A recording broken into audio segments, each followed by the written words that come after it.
एक बार मैं दिल्ली से वापस कानपुर अपने शहर लौट रहा था। मैं स्टेशन पर टिकट लेने के लिए लाइन में खड़ा था। कौन सी गाड़ी का टिकट कट रहा है साहब? एक सुरीली आवाज़ ने मेरा ध्यान खींचा। बगल में एक खूबसूरत लड़की को देखकर मैं जैसे सब कुछ भूल चुका था। मैं आपसे ही पूछ रही हूँ साहब, कौन सी गाड़ी आ रही है? जी जी, प्रयागराज एक्सप्रेस, दिल्ली से प्रयागराज जाने वाली। आप कौन सी क्लास का टिकट ले रहे हो? मेरा मतलब, मेरे लिए भी एक टिकट कटा दोगे तो आपकी बड़ी मेहरबानी होगी। कहाँ जा रहे हैं आप? कानपुर?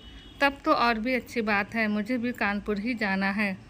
कहकर उस लड़के ने अपने बैग से नोटों की गड्डी निकालकर 500 का नोट मेरे हाथ में थमा दिया। माफ़ करना, मैं कब से टिकट लेने की कोशिश कर रही हूँ, पर भीड़ इतनी ज़्यादा है।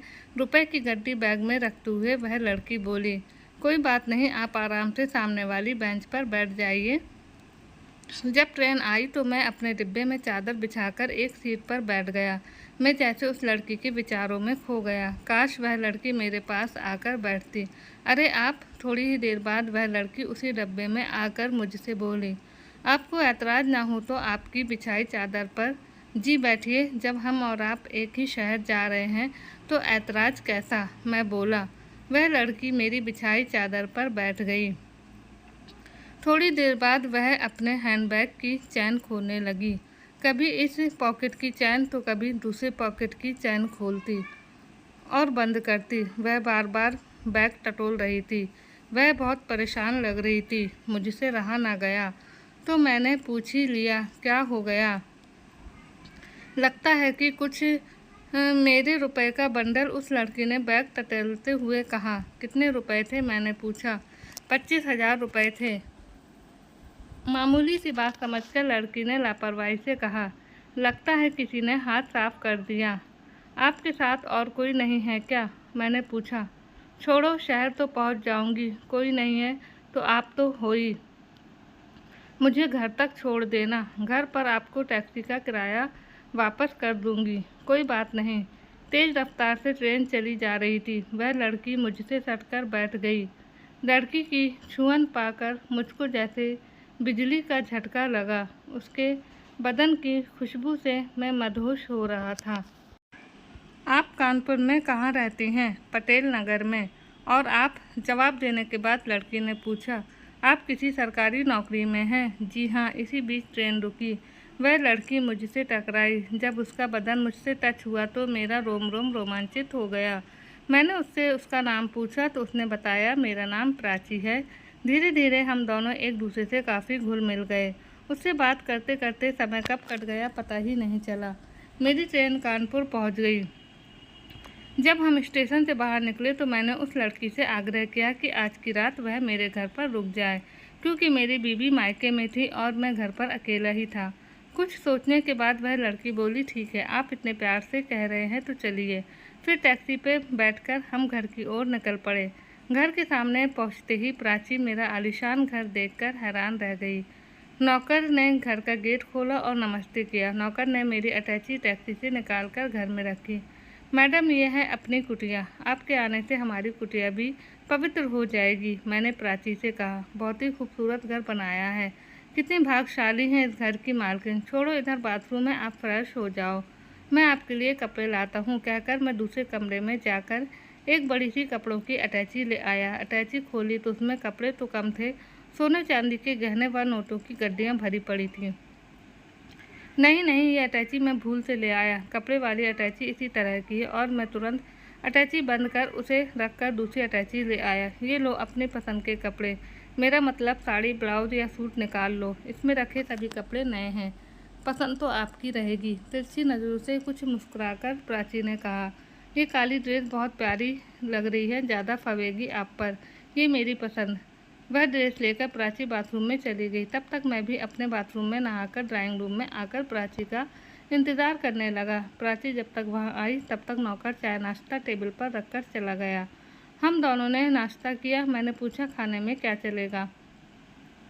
आप तो मेहमानों की पसंद का खाना खिलाना चाहते हो। उसने कहा, ना आपकी पसंद, मैं तो ऑलराउंडर हूँ। फिर भी वह सब कुछ तो ठीक है, पर मैं आपके बारे में कुछ क्या? साफ साफ कहो। आपके नौकर चाकर श्रीमती जी को ज़रूर बता सकते हैं, मेरे चलते आपके घर में पंगा खड़ा हो। मुझे गवारा नहीं। आप चाहो तो मैं परसों तक नौकरों की छुट्टी पर भेज देता हूँ, पर मेरी एक शर्त है। कौन सी शर्त? खाना आपको बनाना पड़ेगा। हाँ, मुझे मंजूर है, पर आपके घर में कोई पंगा ना हो। पहले ये तो बताओ, खाने में आप क्या खाओगी? मैंने पूछा। आप जो खिलाओगे मैं खा लूँगी, आंखों में झाँक कर प्राची ने कहा। मैंने एक नौकर से खाने की कुछ चीज़ें और शराब मंगवाई और बाद में सभी नौकरों को छुट्टी पर भेज दिया। तब तक रात के 10 बज चुके थे। आपने तो शराब से भरे जाम को देखते हुए प्राची ने कहा, जब मेरी पसंद की बात है तो साथ तो देना ही पड़ेगा। मैंने जाम आगे बढ़ाते हुए कहा, मैंने आज तक इसे छुआ भी नहीं है, ऐसी बात नहीं चलेगी। मैं अगर अपने हाथ से पिला दूँ तो? और मैंने ज़बरदस्ती प्राची के होठों से जाम लगा दिया। काश आपके जैसा जीवन साथी मुझे मिला होता तो मैं कितनी खुशकिस्मत होती। आंखों में आंखें डालकर प्राची ने कहा, यही तो मैं सोच रहा हूँ, काश आपकी तरह घर मालकिन रहती तो सारा घर महक जाता। अब मेरी बारी है, ये लो, मैं अपने हाथों से आपको पिलाऊंगी। कहकर प्राची ने दूसरा रखा हुआ जाम मेरे होठों से लगा दिया। शराब पीने के बाद मुझसे रहा न गया और मैंने प्राची के गुलाबी होठों को चूम लिया। आप तो मेहमान की बहुत ज़्यादा खातिरदारी करते हो, मुस्कुराते हुए प्राची ने कहा। बहुत ही मधुर फूल हैं, आपका जी चाहता है भौरा बनकर सारा रस पी लूँ। मैंने प्राची को अपने आगोश में लेते हुए कहा, आपने ही तो ये कहा था कि मैं रात में सारे माहौल को महका देती हूँ। मैंने सच ही तो कहा था। लो, एक जाम और पियेंगे। गिलास देते हुए मैंने कहा, कहीं जाम होठों से टकराते हुए टूट न जाए। अजय साहब, कैसी बात करती हो प्राची? ये बंदा तुम्हारी मधुर खुशबू में मदहोश हो गया है। ये सब तुम्हारा है प्राची, जाम टकराते हुए मैंने कहा और एक ही सांस में शराब पी गया। प्राची ने अपना गिलास मेरे होठों से लगाते हुए कहा, इस शराब को अपने होठों से छू कर और भी ज़्यादा नशीली बना दो अजय बाबू, ताकि ये रात आपके ही नशे में मदहोश होकर बीते। नशे में धुत मैंने प्राची को बाहों में भरकर प्यार किया। प्राची भी अपना सब कुछ मुझ पर लुटा चुकी थी। हम दोनों एक दूसरे से लिपटकर सो गए। थोड़ी देर में प्राची उठी और अपने पर्स से एक छोटी सी शीशी निकाल मुझको सुंघाई। शीशी में क्लोरोफॉर्म था।